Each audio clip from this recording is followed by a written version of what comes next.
Double-digit thousands.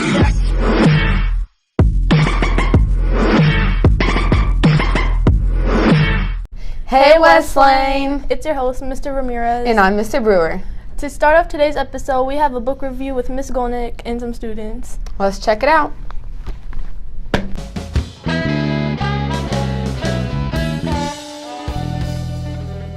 I'm here with Quinte Jackson and Jordan Saxton, and we've all read the same book, and actually there's a handful of more people that have read this book. But we're talking about Tyrell by Co Booth. And would you guys say that you have read a lot of books in middle school? Nope. No? Like in general from 6th grade to 8th grade? Mm-hmm. Yeah. Yeah. You haven't read a lot of books for pleasure? Is this one of the first books you've read for pleasure? Yeah, just because you wanted to? Okay. So what first got you interested in reading this book? Well, it was in your class B7. You had introduced the book to class. Like, you was like, this is really good. I recommend it, and I read it. So, yeah. When we were in the library, you and Hayes kept on talking about it, and I just read it, and I got into it, and I saw what he was going through, so I wanted to read it. Got interested. Yeah. So what was Tyrell going through that kept you interested? He was going through stages in his life where he had to make decisions. He lived in bad places of his city and all that. He was homeless, right? Mm-hmm. Him and his mom and his little brother, right? And his mom wasn't really helping out at all. She wasn't trying to look for a job or anything like that. And he was trying to find a job that wasn't illegal, right? And his dad was in prison, right? How believable were the characters for you? it was real believable because, there's a lot of people out there that have to, deal with this stuff. And he was one of those people that are trying to, stay legal instead of being tempted to do the other things that he could do to help to make money. Yeah. Yeah, he definitely was trying to, stay out of jail. Yeah, out of trouble. What kinds of, when you're reading, did you find yourself, wondering what you would do in his situation? Sometimes, most of the time. Yeah, does that kind of help you, want to keep reading? Because you're I wonder if he's going to do what I said I might do in my head, right? Mm-hmm. Okay, cool. How did you feel about the ending? It was messed up. I know. It was it all came together, but it came together in the worst way, but it made sense. Right. It almost had to end that way? Yeah. Now, the thing about that is that there's a sequel. Fire. Are you guys both reading that? I finished you it. read Bronxwood? You finished Bronxwood already? Certified recommendation. Certified recommendation. Yeah? Awesome. So, what would you say to someone out there watching who's whatever, I don't read books, they're not cool, books aren't cool, what would you say to them? Tyrell, the book to read, the only book I probably will read. Mm-hmm. It ain't like Bronxwood, but it's good. Yeah. And Co Booth has written other books. Kendra, Kind of Like Brothers, which is really good. And she really writes with a true voice because she was a caseworker in Bronx, New York, so she's got a lot of stories to tell. So I really appreciate you guys coming on to talk about books. Awesome. Thank you. Thank you.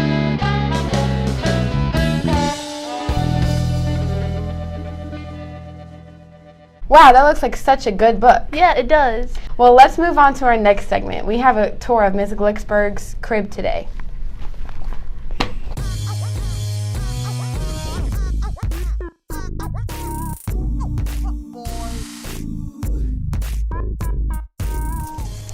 Hi, I'm Miss Glicksberg, and welcome to my crib.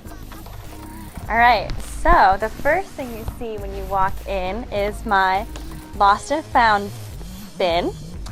I've got 3 agenda books, and I've had them for a couple of months, so some people haven't used the bathroom in quite a while.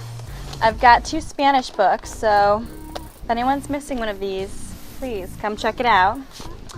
And then if we go a little bit further, I've got my questions flower.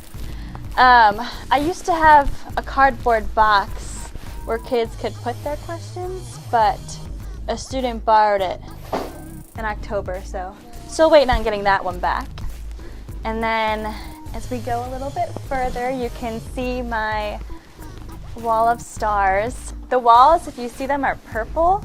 My mom and my dad and my roommate and her boyfriend actually helped me paint it over the summer. It took 8 hours, and my mom chose the color, and what she did was she actually picked out a color in the rug and pulled it, and so it would match. So she pulled one of the purple colors, and that's why we chose purple. Oh, we've got my basketball sign from, if you remember, the staff versus student basketball game. I did a great job. I had no turnovers. I never made a shot, but it's fine. All's fine. And then we've got the tab out area. It's a very relaxing, calm scene. Out of tab out sheet papers, but it's okay. We'll work on it.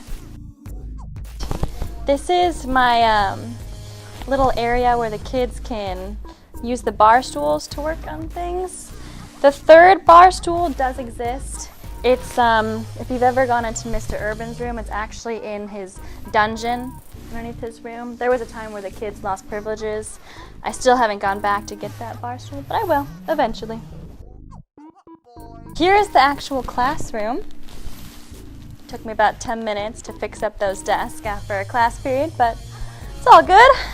And then probably most students' favorite part of the room is this back area where they can grab a good book, or if they're working on something silently, or if they've gotten the privilege to sit in the back, they'll hang out at the carpet. Notice my succulents. I haven't watered them in a while, so they're not doing so hot, but that's okay because we added some fake flowers. I can take care of fake flowers. So notice the garden. It's to replace the outside garden. If you can tell, it's just some pebbles and some trash. Not exactly ideal, but we're covering it up with our own advisory garden because we're making it my advisory. Some lights. Thank you, Mrs. Kleeman. She was my inspiration for the lights. Let's make our way to where the magic happens. This is my desk. It's a very exciting place. I've got some pictures. I did my student teaching at Northview, which is why I have that poster. People always get really confused about it.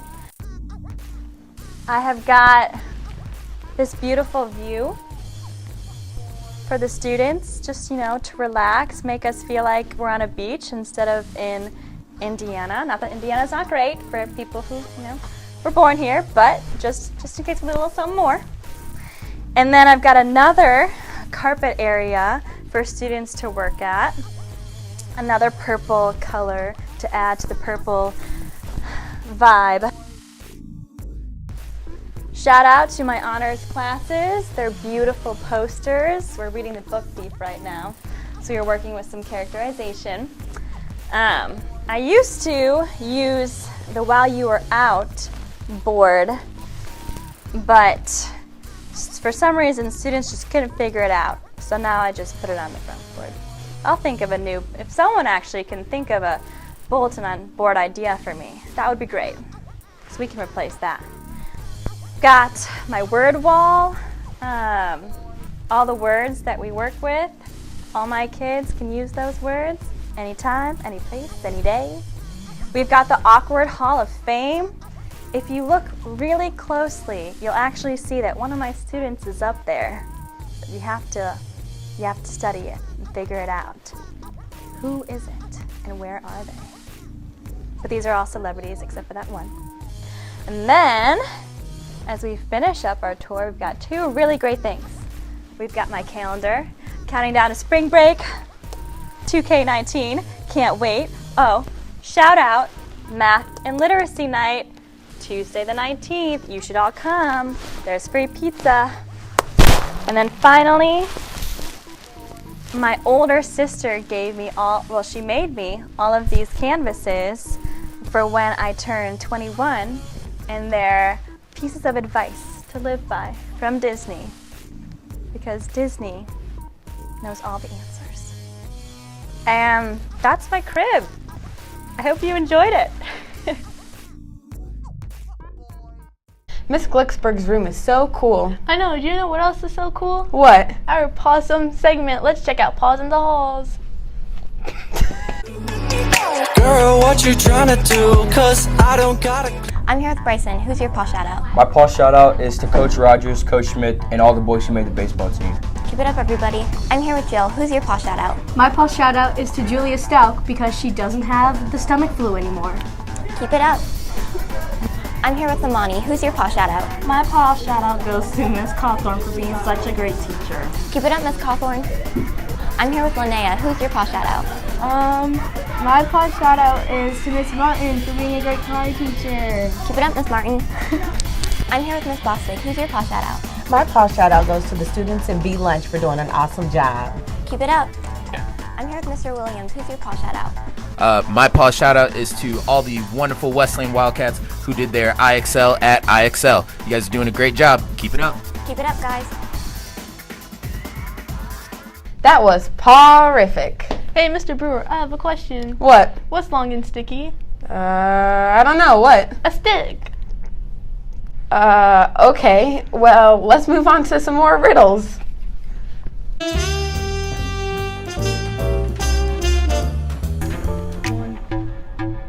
I'm here with Kanila. Your riddle is, I'm tall when I'm young and I'm short when I'm old. What am I?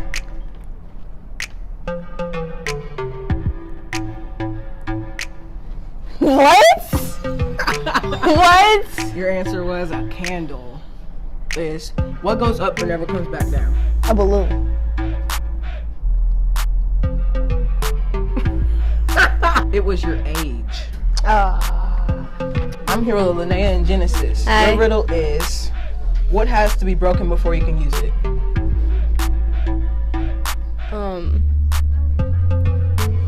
It's an egg. An egg. I was just thinking that. That was hard. No, it wasn't. Okay, well,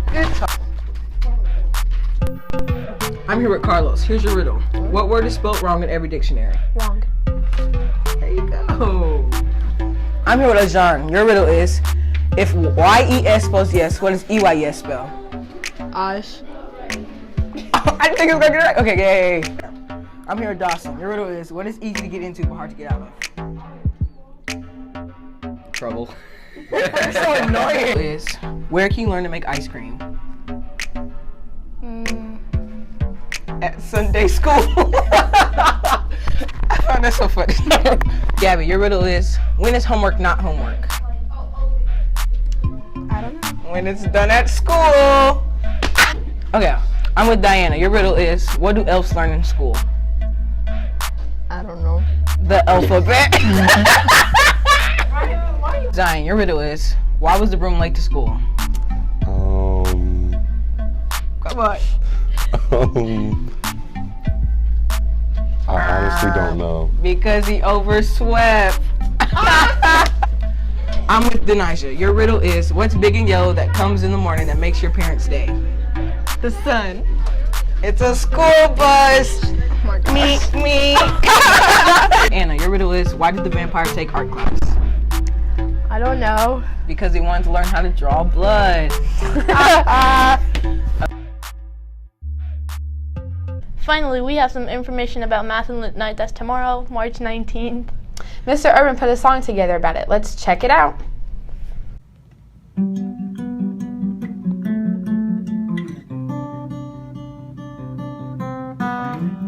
I close my eyes and I see free food prizes and candy after school.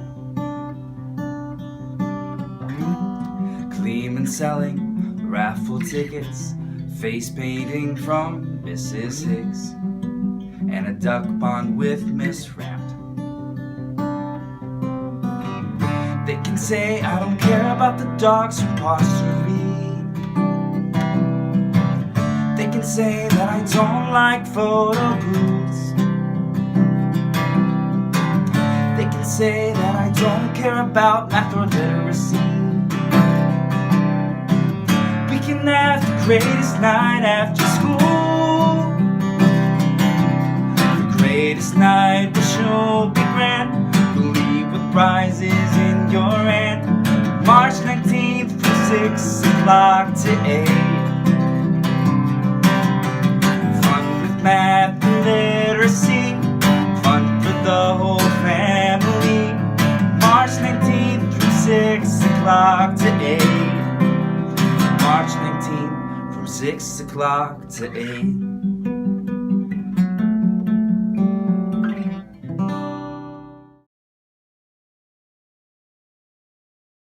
See you next time on Last Week at Westlane.